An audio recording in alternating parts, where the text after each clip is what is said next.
Nigerian Content Act. What does this mean? What does the law set out to achieve? And what has it achieved so far? What are the challenges confronting this game-changing law? These questions and many more are what we set out to provide answers to this week. Good evening, viewers, and welcome to this edition of Nigerian Content Weekly. I'm Ademola Adedoyin.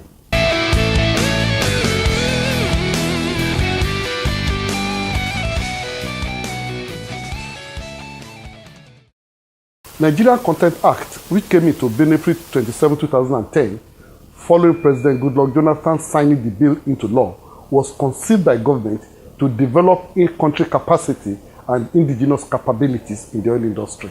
The Nigerian Content Act was enacted to stimulate steady growth in the areas of engineering, procurement, construction, fabrication and installation, shipping, pipe mill, banking and insurance, among others. Close to 4 years after the bill became a law, oil industry analysts and operators seem to agree that the enactment has changed the fortunes of the nation's oil industry for good. In the last 4 years, over $4 billion, which will have been paid to some contractors abroad, have been retained in country. More indigenous companies are taking over assets which the international oil companies are relinquishing, and these indigenous companies are engaging indigenous oil service companies, thereby creating hundreds and thousands of jobs for young, qualified Nigerian professionals. The Act promises even more in the years ahead. Indigenous companies are taking control of pipeline construction projects. It is estimated that about $191 billion investment could be retained in country, with strong possibility of additional 300,000 direct job opportunities in such areas as engineering, sciences, technical services, and manufacturing. Tonight, to bring this act into proper perspective, we bring to you the Executive Secretary of the Nigeria Content Development and Monitoring Board, NCDMB, the board saddled with the responsibility of superintending the execution of the Nigeria Content Act, Engineer Ernest Nwakpa. We've been talking about the National Local Content Act and the National Local Content Board, of which you are the Executive Secretary. 3 years ago, this act came into being, and Nigerians were actually excited. Will you want to give a report card of what has happened in the last 3 years? Yes, thank you very much. I think Nigeria saw a brand new country being created when the President, Goodluck Jonathan, assented to the bill and enacted the law for the Nigerian Content Act. Now, from that day, the industry has not been the same again. We have come thus far with the support of His Excellency Mr. President, with the Honorable Minister of Petroleum Resources also being the champion of local content and standing solidly behind the board for the implementation successes we have had so far. I can tell you that in all aspects of our national life relating to the oil and gas industry, that the changes have been so clear that everywhere you go, anybody you ask that has anything to do with the industry, and even those that are remotely connected to the industry, see a major change from what we used to have prior to the Act. Even before the Act was passed, Nigerians have started talking and doing certain things towards local content implementation. From NNPC's perspective, we drove it as a policy in NNPC, but with the courage that the government brought behind the signing of that law by Mr. President on April 22, 2010, it has become mandatory that the industry operates under this regime. Yeah. And that has really driven change in all sectors. It has driven change to the extent that other sectors are seeing the impact and beginning to template it. The telecoms is doing so much on local content. Power is looking at local content issues. The Ministry of Trade and Investment is trying to champion something that would bring local content to all activities relating to industrial growth. And then even in the National Assembly, there is a push for legislation to cover the entire economy. So the entire government is working together under the leadership of Mr. President to bring local content as a macro thing, not just restricted to their sector. Absolutely. Now, I want us to look at it from this perspective. We have the oil service companies, indigenous oil service companies, and you are saying that quite a number of them had complained in the past, like such areas as engineering, manufacturing, fabrication, that they have not been involved. What has been the situation in the last 3 years? Prior to the law, even with the implementation under the policy regime, there was still a lot of gaps, a lot of loopholes that the industry could pass through and do things outside. Now, with the law coming into play, almost 90% of engineering is being done in Nigeria, and mostly by Nigerians. 90%? 90%. Of course, there are some portions of engineering that are of a highly technical nature, and some of them are proprietary. So the law allows for such types of engineering or complex engineering activity to be taken abroad. That's between 10 and 20% usually. And remember, it's not the intention of the law or not the intention of Nigeria to do everything in Nigeria. We must allow the opportunity for cross-pollination of ideas, knowledge transfer. We have Nigerians working in other countries, and therefore we must also allow nationals of other countries and services of other countries to be performed in Nigeria. So essentially, whether it's in marine, whether it's in fabrication, whether it's in equipment ownership, in training, there are changes in the way things are done in the industry today compared to 3 years ago. Okay, first of all, what was the situation before the act? Then let's also look at fabrication, let's look at manufacturing. The situation. Let me paint a picture of the situation in the oil and gas industry and in the bigger economy before the whole issue of local content came to the front. When we started in the oil and gas industry, the industry was essentially an importing industry, just like the country was essentially importing things. And to a great extent, we're still an economy that imports finished products. Raw materials are taken from here, taken abroad, processed, and imported.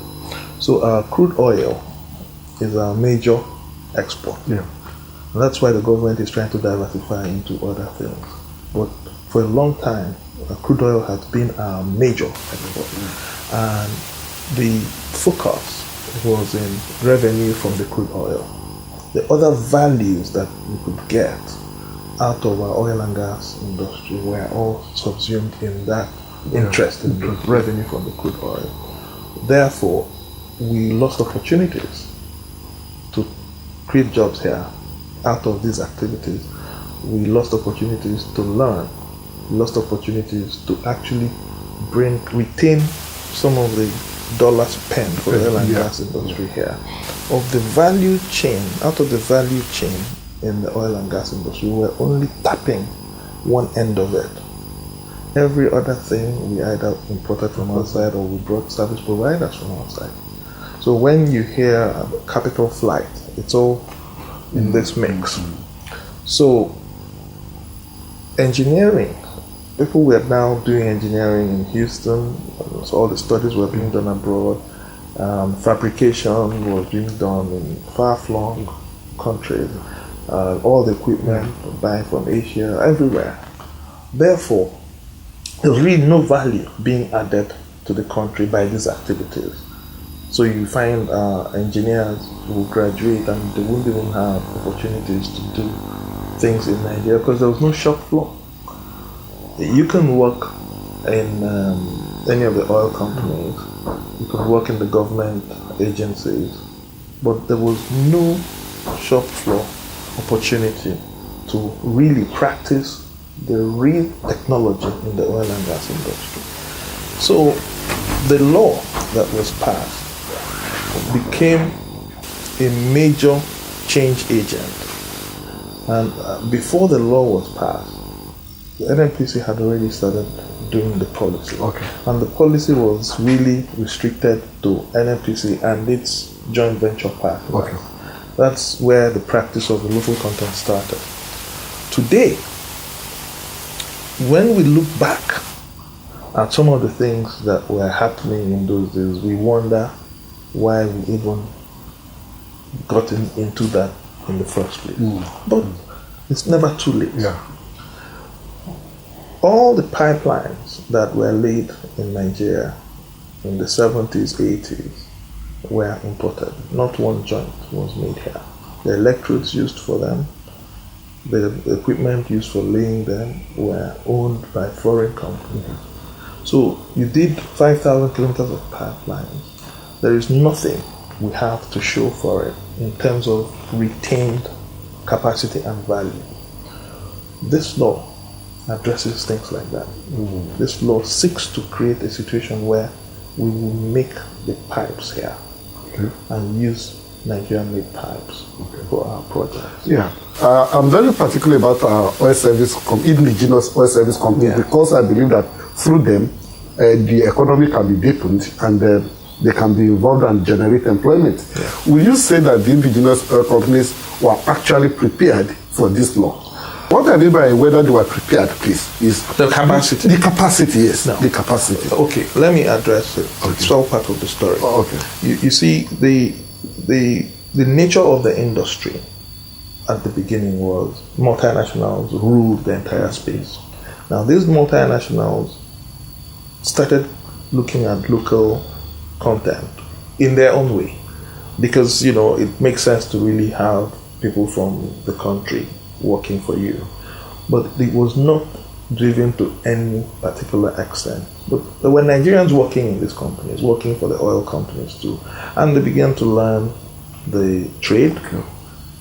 Then, once the bug of local and indigenous participation crept into the mindset, companies started forming, and these guys formed a group called PETAN. That's actually where the private sector indigenous segment pushed for some kind of protection. NNPC started picking up the mission and started pushing it. But all that was just not structured until 2003, when PETAN itself had become a structured organization. Did they have capacity to do work in the industry? A little capacity. They knew the technology, they had the knowledge, but they really didn't have executive capacity. Now, you can't get capacity without doing. So you know the story about chicken and egg? Yes. Which one comes first? Do you wait for the local people to be ready before you start giving them the job? Or do you give them the job in order to prepare them? I think what has worked for us is that we bit the bullet and said, give them the job. If they need assistance, let the multinationals stand behind them. And that's how the companies have started giving work to local people, people in drilling services, people in vessel supply, people in engineering, people in fabrication. And now with the rejuvenation of this spirit, some of these companies went into private hands, some of them were reinvigorated, and they now started demanding work. NNPC's incursion into the Nigerian content policy push helped create a structured platform that supported the push for a law. It was from NNPC that the policy was written. And the real thing is that law, we had discussed it for several years. There was no political will to go for it.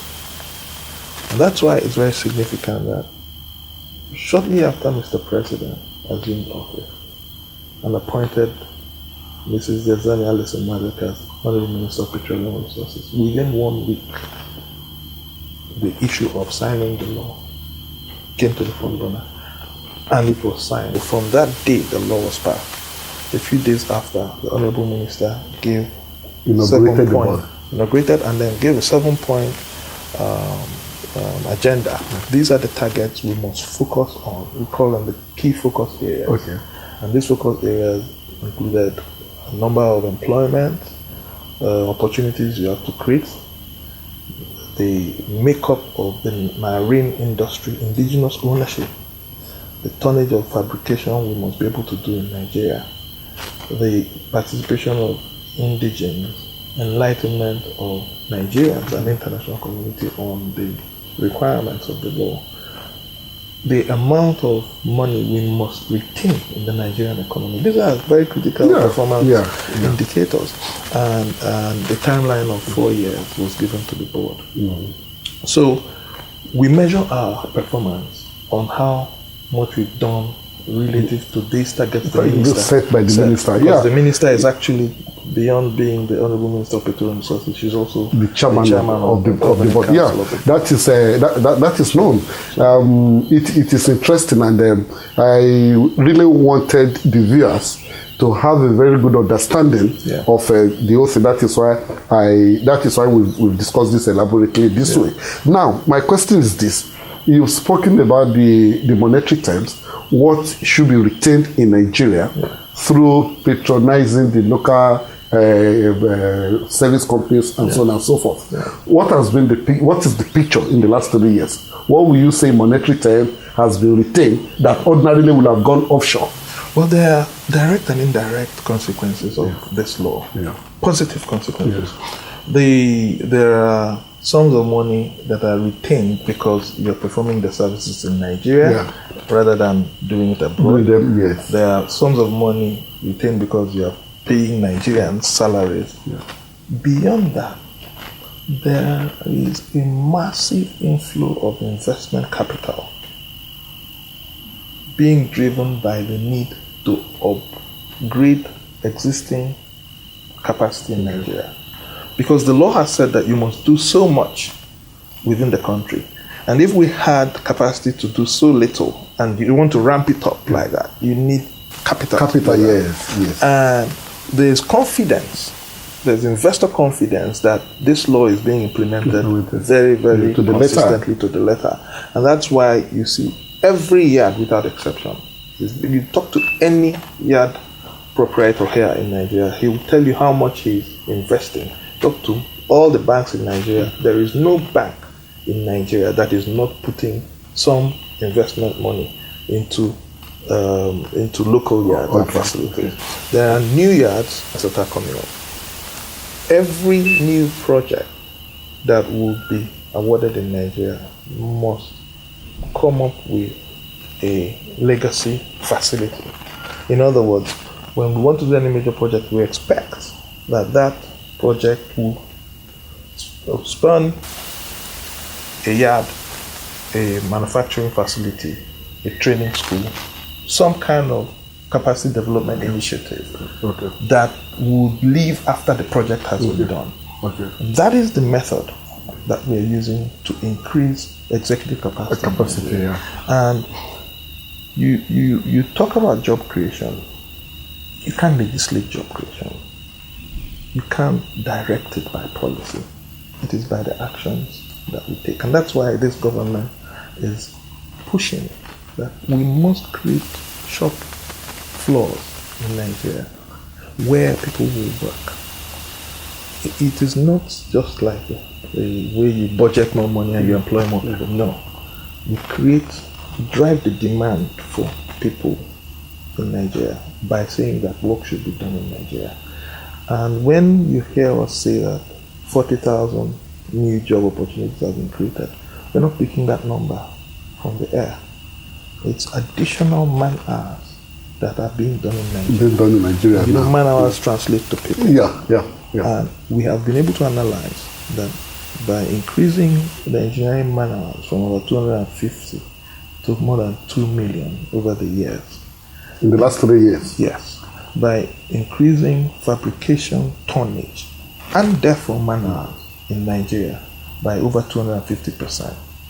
By increasing the ownership of marine vessels and therefore man-hours of Nigerians working on these marine vessels because of the requirement for money.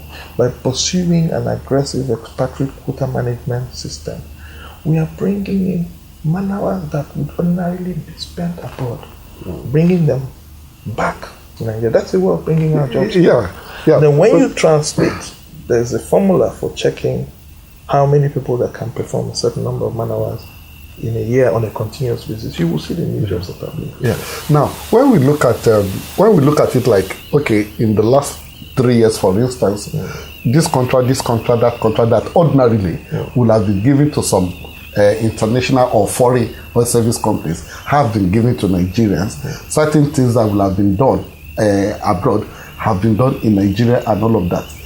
That is why I'm saying in monetary terms, what will you say we've been able to retain here? I have gotten estimates in the neighborhood of $4 billion. $4 billion. Direct and indirect. That we retain here, yeah. No, per annum. Per annum. Per annum. So we're looking at about 12 billion average in the last 3 years. Yes, because you have to include the direct and indirect like I have said before. Because there are jobs. Now, anytime you award a 10,000 ton platform to be built in Korea, you are giving money to the Korean company to go and develop their yard abroad. And so if you succeed in putting 5,000 tons or out of those 10,000 in Nigeria, they will have to invest either directly or with the Nigerian. Part of the money they would have used to develop, because every time a company gets a new job, they would upgrade their yard because they will upgrade their technology and all that. So if a yard that could ordinarily do 2,000 tons is given a 5,000 ton contract, they would spend money to upgrade their yard to have that additional capacity. That is money retained in the Nigerian economy.